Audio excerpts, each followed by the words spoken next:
நாக்கில் வச்சது சுருன்னு இழுக்கிற மாதிரி பச்சை மிளகா புளி ஊறுகாய் செய்யலாமா? அதுக்கு 1 கிலோ நல்லா பிஞ்சு பச்சை மிளகாவை வாங்கி நல்லா அலசி எடுத்துக்கோங்க. இதில் பாதி காம்பு கிள்ளிக்கோங்க, பாதி கிள்ளாமல் போட்டுக்கோங்க. ஒரு பக்கம் வடச்சட்டியில் எண்ணெய் ஊற்றி கடுகு உளுந்து பருப்பு பொரிஞ்சது, கருவேப்பிலை, பச்சை மிளகா எண்ணெயில் லைட்டாக வதங்கினதும் பெருங்காயம் வெந்தயம் நல்லா வறுத்து பொடி பண்ணி சேர்த்திக்கோங்க.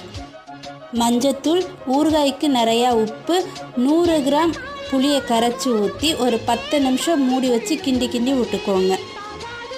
அப்புறம் இந்த மாதிரி நல்லா சாந்துடும். இதுக்கப்புறம் கொஞ்சம் போல் நாட்டு சர்க்கரை போட்டு நல்லா 5 நிமிஷம் கிண்டி எடுத்திங்கன்னா சூப்பரான பச்சை மிளகா புளி ஊறுகாய் ரெடி ஆயிரும்.